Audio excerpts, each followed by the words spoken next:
Hello friends, let's crack SSC and railway exam में आपका स्वागत है।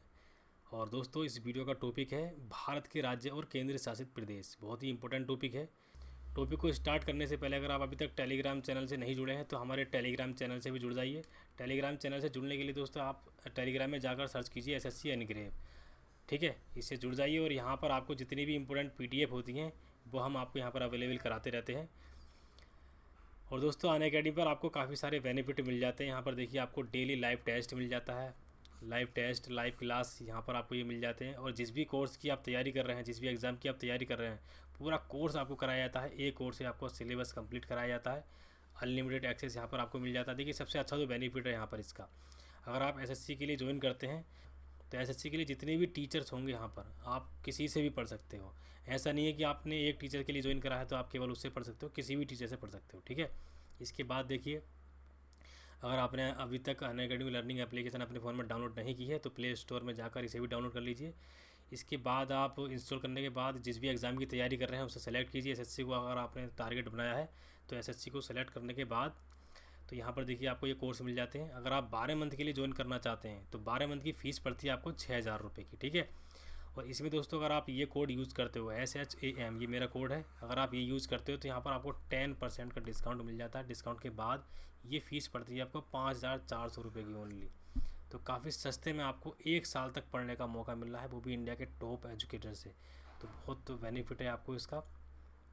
अगर आपका टारगेट थोड़ा लंबा है, 24 मंथ के लिए आप तैयारी करना चाहते हैं, मतलब 2 साल के लिए, तो 300 रुपये पर मंथ के हिसाब से आपकी फ़ीस पड़ती है 7,200 रुपये। ठीक है, इसमें भी दोस्तों अगर आप ये कोड यूज़ करते हो SHAM, इसे अप्लाई करने के बाद यहाँ पर भी आपको 10% का डिस्काउंट मिलता है। डिस्काउंट के बाद ये फ़ीस पड़ती है आपको 6,480 रुपये ओनली।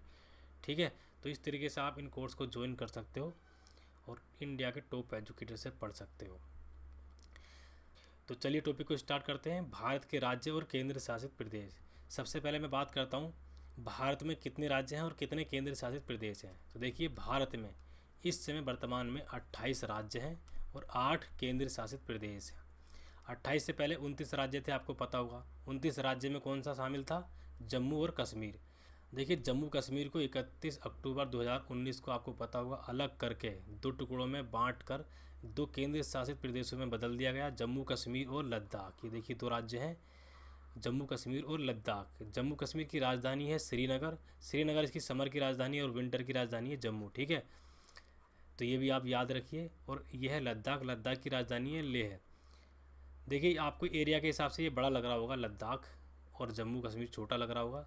ये ब्लू कलर का जम्मू कश्मीर है, लेकिन लद्दाख में केवल 2 ज़िले हैं, 2 डिस्ट्रिक्ट हैं, और जम्मू कश्मीर में है 20। ठीक है, ये भी याद रखिए, ये भी एग्ज़ाम में आ जाता है क्योंकि ये हाल ही में चेंज हुए हैं, इसलिए एग्ज़ाम की दृष्टि से ज़्यादा इंपॉर्टेंट है। जम्मू कश्मीर से ये 2 केंद्र शासित प्रदेश कब बने हैं?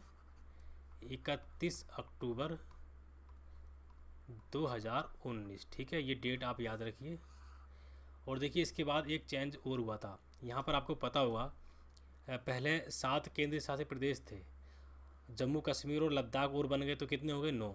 लेकिन इसके बाद 26 जनवरी 2020 को देखिए यहाँ पर है ये दादरा और नगर हवेली और दमन और दीव। ठीक है, इन दोनों को मिलाकर, ये 2 केंद्र शासित प्रदेश थे, इन दोनों को मिलाकर एक केंद्र शासित प्रदेश कर दिया गया। तो देखिए यहाँ पर 9 हुए थे, 9 केंद्र शासित प्रदेश। तो इसके बाद कितने हो गए? 8। ठीक है, तो ये आज के समय में 28 राज्य हैं और 8 केंद्र शासित प्रदेश हैं। और देखिए, भारत में क्षेत्रफल की दृष्टि से राज्यों का क्रम भी आपको याद होना चाहिए। सबसे बड़ा जो राज्य है क्षेत्रफल की दृष्टि से वो राजस्थान है। ठीक है, यहाँ पर देखिए ये राजस्थान है, राजस्थान है। इसके बाद मध्य प्रदेश, इसके बाद महाराष्ट्र, और उसके बाद है यूपी, उत्तर प्रदेश चौथे नंबर पर आता है।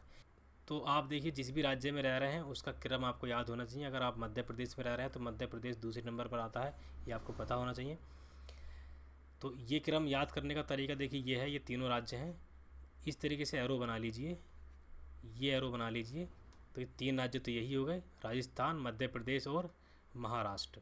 इसके बाद चौथे नंबर पर ये ऊपर यूपी आ गया, यूपी का आपको पता ही होगा। ठीक है, और सबसे छोटा राज्य है, सबसे लास्ट में आता है, सबसे छोटा राज्य है गोवा। ये देखिए छोटा सा राज्य है, गोवा की राजधानी है पणजी। यहाँ पर एक मांडवी रिवर भी है। तो क्वेश्चन आ जाता है कि मांडवी रिवर किस राज्य में है? तो ये कहाँ पर है? गोवा में। तो मैं आपको ये यूनियन टेरिटरीज़ हैं, केंद्र शासित प्रदेश हैं, उनकी लिस्ट दिखा देता हूँ। देखिए ये लिस्ट है। देखिए इनकी कैपिटल भी आपको याद होनी चाहिए, काफ़ी इंपॉर्टेंट है, यहाँ से इनकी कैपिटल पूछ ली जाती है। जैसे कि अंडमान निकोबार की है पोर्ट ब्लेयर। तो कुछ कैपिटल तो बहुत इंपॉर्टेंट हैं, जैसे कि देखिए जम्मू कश्मीर अभी अलग हुआ है, तो जम्मू कश्मीर में आपको पता होना चाहिए, जब श्रीनगर इसकी राजधानी है, समर की राजधानी है, और विंटर की क्या है, जम्मू।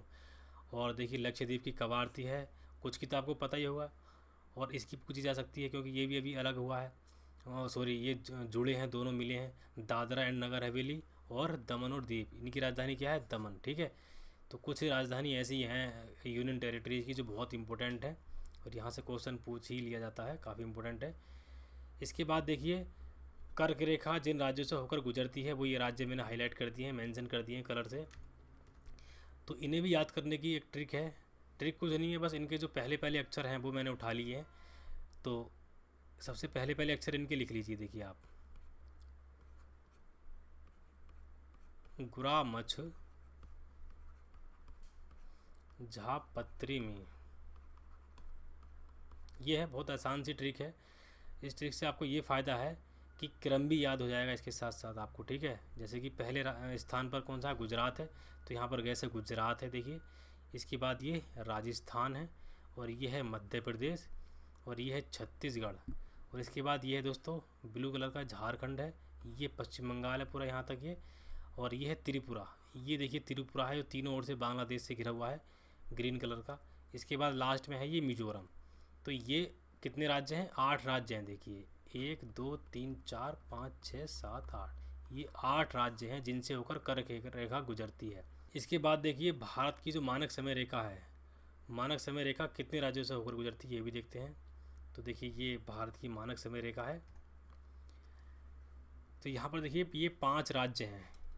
भारत की मानक समय रेखा कितने डिग्री पर है, 82.5 डिग्री पर। ठीक है, तो ये 5 राज्य हैं। यहाँ पर देखिए ये यूपी है, उत्तर प्रदेश है, इसके बाद ये देखिए मध्य प्रदेश है, थोड़ा सा हिस्सा आता है इसका। इसके बाद यहाँ पर छत्तीसगढ़ है, और ये देखिए उड़ीसा है, और यहाँ पर लास्ट में ये आंध्र प्रदेश है। भारत के जितने भी राज्य हैं इनकी लोकेशन का आपको बिल्कुल ठीक से पता होना चाहिए।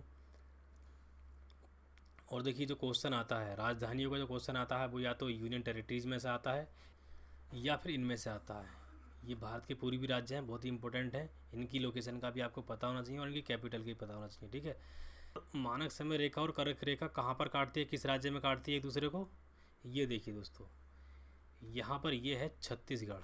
छत्तीसगढ़ में यहाँ पर ये एक दूसरे को काटती हैं, ये पता होना चाहिए आपको। क्वेश्चन आ जाता है कि कर्क रेखा और भारत की मानक समय रेखा एक दूसरे को कहाँ पर, किस राज्य में काटती हैं, तो किस राज्य में काटती हैं, छत्तीसगढ़ में। ठीक है, इसके बाद देखते हैं हम, ये है दोस्तों भारत के तटीय राज्य। ठीक है, जो समुद्र को टच करते हैं, तो ये है 9, ये 9 है, ये भी आप याद रखिए। और कर्क रेखा कितने राज्यों से होकर गुजर रही थी, 8 राज्यों से। यहाँ पर कन्फ्यूजन होता है, तो देखिए तटीय राज्य जो हैं वो 9 हैं, और कर्क रेखा जिन राज्यों से होकर गुजरती है वो कितने हैं, 8 हैं, ये याद रखिए आप। तो 9 राज्यों में सबसे बड़ी जो तटीय रेखा है वो है गुजरात की। ये गुजरात है, देखिए यहाँ पर काफ़ी घूमा हुआ है, इसलिए सबसे लंबी तटीय रेखा किसकी है, गुजरात की है। इनका क्रम देखिए आप, अगर इनकी लोकेशन आपको पता है तो इनका क्रम भी बहुत आसानी से याद हो जाएगा आपको। यहाँ पर ये गुजरात है, गुजरात के बाद ये है दोस्तों महाराष्ट्र। ठीक है, महाराष्ट्र के बाद ये है गोवा, छोटा सा है, और इसके बाद ये है दोस्तों कर्नाटक। कर्नाटक के बाद ये केरल है, और केरल के बाद ये है दोस्तों तमिलनाडु जिसकी राजधानी चेन्नई है, और ये है आंध्र प्रदेश। ठीक है, ये आंध्र प्रदेश है, और ये है उड़ीसा। उड़ीसा के बाद ये है पश्चिम बंगाल, ये पूरा येलो ऊपर तक ये पश्चिम बंगाल है। तो ये 9 राज्य हैं, 9 तटीय राज्य हैं। ठीक है, इनका बिल्कुल ठीक से आप इन्हें याद कर लीजिए। और देखिए कभी कभार ये भी क्वेश्चन आ जाता है कि भारत में कितने राज्य ऐसे हैं जो समुद्र को या अंतर्राष्ट्रीय सीमा को टच नहीं करते हैं, अंतर्राष्ट्रीय सीमा और समुद्र को टच नहीं करते हैं। तो ऐसे कितने राज्य हैं, अंतर्राष्ट्रीय सीमा का मतलब है 2 देशों के बीच की सीमा जो होती है। ठीक है, और तटीय जो समुद्र को टच करते हैं तो वो तटीय हो गए। तो इनके अलावा कितने राज्य हैं, देखिए एक तो ये है, यहाँ पर देखिए ये क्या है, हरियाणा। ठीक है, एक हरियाणा है, और यूपी नहीं है क्योंकि यूपी नेपाल को टच करता है। तो ये जो सीमा है ये कौन सी सीमा हो गई, अंतर्राष्ट्रीय सीमा हो गई। ठीक है, तो ये हरियाणा है। हरियाणा के बाद ये है दोस्तों मध्य प्रदेश। मध्य प्रदेश के बाद ये है छत्तीसगढ़, और ये है तेलंगाना, और ये है झारखंड। तो ये कितने हुए? 5। 5 ऐसे राज्य हैं जो ना ही अंतर्राष्ट्रीय सीमा को टच करते हैं और ना ही समुद्र को टच करते हैं, याद रखिए आप, ठीक है। इसके बाद देखिए दोस्तों, मैं आपको पूर्वी राज्यों के बारे में बताता हूँ। ये भारत के पूर्वी राज्य हैं। तो देखिए एग्ज़ाम में जब भी भारत के राज्यों की राजधानी पूछी जाती है तो वो पूर्वी राज्यों से पूछी जाती है। ये भारत के पूर्वी राज्य हैं और ये 7 सिस्टर भी कहते हैं इन्हें, ठीक है, 7 सिस्टर भी कहते हैं, 7 सिस्टर। 7 सिस्टर में देखिए ये सिक्किम नहीं आता, ये सिक्किम है यहाँ पर, ये सिक्किम है, सिक्किम नहीं आता है। सिक्किम और पश्चिम बंगाल के अलावा जितने भी ये पूर्वी राज्य हैं ये 7 सिस्टर में आते हैं। तो यहाँ पर देखिए ये राज्य है, मैं दूसरे मैप में आपको दिखा देता हूँ। ये देखिए ये सिक्किम है और ये येलो कलर का ये पश्चिम बंगाल है। इनके अलावा जितने भी पूर्वी राज्य हैं ये 7 सिस्टर में है। ये अरुणाचल प्रदेश है जिसकी राजधानी ईटानगर है, ये चीन को टच करता है ऊपर से, ठीक है। और यहाँ पर देखिए ये म्यांमार को भी टच करता है, इधर म्यांमार है पूरा देश, ये म्यांमार को टच करता है। इसके बाद देखिए नीचे है ये असम, असम की राजधानी है दिसपुर, ठीक है। और ये मेघालय है, मेघालय की राजधानी शिलोंग है। मेघालय में 3 पहाड़ी हैं, आपको पता होगा, गारो, खासी, जयंतियाँ, बहुत इंपॉर्टेंट है। इसके बाद देखिए नीचे है त्रिपुरा। त्रिपुरा एक ऐसा राज्य है जो बांग्लादेश से तीनों ओर से घिरा हुआ है, आप देख सकते हैं। इसकी राजधानी अगरतला है और ये तीनों ओर से बांग्लादेश से घिरा हुआ है। या हम यूँ भी कह सकते हैं कि ये तीनों ओर से अंतर्राष्ट्रीय सीमा से घिरा हुआ है, अंतर्राष्ट्रीय सीमा है तीनों ओर इसके, ठीक है, क्योंकि 2 देश के बीच की जो सीमा होती है वो अंतर्राष्ट्रीय सीमा होती है। इसके बाद देखिए यहाँ पर ये मिजोरम है, मिजोरम की राजधानी आइजोल है और मणिपुर की राजधानी इम्फाल है, यही मणिपुर है। और ये है दोस्तों नागालैंड, नागालैंड की राजधानी है कोहिमा। तो यहाँ पर ये याद रखिए आप, मिजोरम, मणिपुर, नागालैंड और अरुणाचल प्रदेश ये म्यांमार को टच करते हैं। तो क्वेश्चन इस तरीके से आ जाता है कि निम्नलिखित में से कौन सा राज्य ऐसा है जो म्यांमार को टच नहीं करता है। तो इन चारों में से कोई 3 ऑप्शन दे देंगे और एक ऑप्शन दे देंगे त्रिपुरा, मेघालय या असम, ठीक है। तो आप इन्हें याद रखिए, लोकेशन भी आपको बिल्कुल ठीक से पता होना चाहिए। इनके बाद देखिए काफ़ी सारे और भी टॉपिक हैं, जैसे कि भारत की नदियाँ हुई, भारत के पर्वत हुए, झीलें हुई, ये सब टॉपिक एक एक करके हम कंप्लीट कर लेंगे। इस वीडियो में बस इतना था। इसके बाद हम टेस्ट की ओर बढ़ते हैं। तो देखिए टेस्ट में पहला क्वेश्चन है यहाँ पर, वर्तमान में भारत में राज्य और केंद्र शासित प्रदेशों की संख्या कितनी है क्रम से, ठीक है। तो देखिए काफ़ी आसान क्वेश्चन है, ये क्वेश्चन तो नहीं पूछा जाएगा वैसे, लेकिन ये आपको पता होना चाहिए क्योंकि अभी जो चेंजेस हुए हैं उनके बाद जो कुछ स्टूडेंट को कन्फ्यूजन होगा। तो इसका राइट आंसर क्या है, क्या बताया था मैंने, 28 और 8, ठीक है, 28 राज्य हैं और 8 केंद्र शासित प्रदेश हैं, यूनियन टेरिटरीज। इसके बाद देखिए दूसरा क्वेश्चन है, नए राज्य के गठन अथवा सीमा में परिवर्तन का अधिकार करने का अधिकार किसको होता है। तो देखिए आपने पढ़ा होगा आर्टिकल 3 में इसका अधिकार, भारत के संविधान में आर्टिकल 3 में इसका जो अधिकार दिया है वो किसे दिया है, संसद को। बहुत ही इंपॉर्टेंट क्वेश्चन है ये भी। इसके बाद नेक्स्ट क्वेश्चन देखते हैं हम। तीसरा क्वेश्चन है देखिए, निम्नलिखित में से कौन केंद्र शासित प्रदेश नहीं है। तो 4 ऑप्शन आपके सामने है। तो देखिए इसका सही आंसर क्या है, केंद्र शासित प्रदेशों के नाम आपको याद होने चाहिए। मैंने आपको पूरी टेबल दिखाई थी, इसका स्क्रीनशॉट भी ले लिया होगा आपने। तो इसका राइट आंसर क्या है, ऑप्शन डी, मिजोरम, ठीक है। चौथा क्वेश्चन है, निम्न में से किस केंद्र शासित प्रदेश में मंत्री परिषद चुनी जाती है। 4 ऑप्शन आपके सामने हैं, मंत्री परिषद किस में चुनी जाती है, इन चारों ऑप्शनों में से दिल्ली में, ठीक है। दिल्ली का मुख्यमंत्री होता है, आपको पता होगा, और वर्तमान समय में केजरीवाल जी हैं। नेक्स्ट क्वेश्चन देखते हैं। 5वां क्वेश्चन है, केंद्र शासित प्रदेश पर किसका शासन होता है। केंद्र शासित, केंद्र द्वारा शासित होता है, तो इस पर होता है राष्ट्रपति द्वारा शासन, ठीक है, राष्ट्रपति द्वारा नियुक्त प्रशासन का, ऑप्शन सी। 6वां क्वेश्चन है, किस राज्य का क्षेत्र सबसे बड़ा है, मतलब क्षेत्रफल की दृष्टि से सबसे बड़ा राज्य कौन सा है। तो मैंने क्या बताया था आपको, राजस्थान। राजस्थान के बाद दूसरे नंबर पर कौन सा आता है, ये पहले नंबर पर हो गया। दूसरे नंबर पर आता है मध्य प्रदेश और तीसरे नंबर पर महाराष्ट्र और फिर चौथे नंबर पर यूपी। ये क्रम आपको याद होने चाहिए। इसके बाद देखिए 7वां क्वेश्चन है, कौन सा राज्य उत्तर पूर्वी 7 बहनों का राज्य नहीं है। तो 4 ऑप्शन आपके सामने है। देखिए यहाँ पर मैंने आपको बताया था 7 सिस्टर राज्य, 7 सिस्टर में मैंने आपको बताया था सिक्किम और पश्चिम बंगाल के अलावा, पश्चिम बंगाल भी थोड़ा सा उधर की साइड में आ जाता है। तो ये इनके अलावा जितने भी पूर्वी राज्य हैं वो 7 सिस्टर में आते हैं। तो इन 4 ऑप्शनों में से पहचानिए किसके अलावा बताया मैंने, सिक्किम और पश्चिम बंगाल के अलावा। तो इसका राइट आंसर क्या है, सिक्किम, सिक्किम 7 सिस्टर में नहीं आता है। 8वां क्वेश्चन है, सबसे लंबी तटीय सीमा किस राज्य की है? बताइए, सबसे लंबी तटीय सीमा किस राज्य की है? गुजरात की। शुरू में मैंने आपको बताया था। इसके बाद देखिए 9वां क्वेश्चन है, केंद्र शासित राज्य लद्दाख में कितने जिले हैं?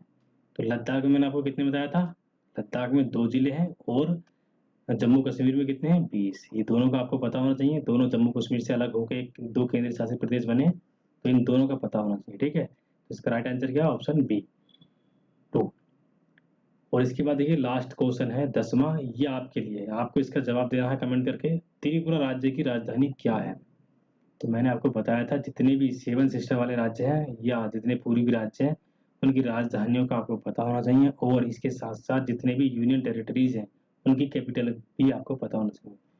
तो जब भी आपको भारत में राज्यों की राजधानी पूछी जाती है, तो या तो वो यूनियन टेरिटरीज में पूछी जाती है, या फिर 7 सिस्टर जो हैं, पूर्वी राज्य हैं, उनमें से पूछी जाती है। ठीक है, तो इनका आपको जरूर पता होना चाहिए। तो दोस्तों, उम्मीद है ये वीडियो आपको पसंद आई होगी। अगर आपको ये वीडियो पसंद आई है तो इस वीडियो को लाइक कीजिए, शेयर कीजिए, और दोस्तों अगर आपने चैनल अभी तक सब्सक्राइब नहीं किया है तो इस चैनल को सब्सक्राइब करने के बाद बेल आइकन पर क्लिक कर दीजिए, जिससे कि आपको नेक्स्ट इंपॉर्टेंट वीडियो की नोटिफिकेशन मिलती रहेंगी। ठीक है दोस्तों, फिर मिलते हैं नेक्स्ट वीडियो में। Thank you.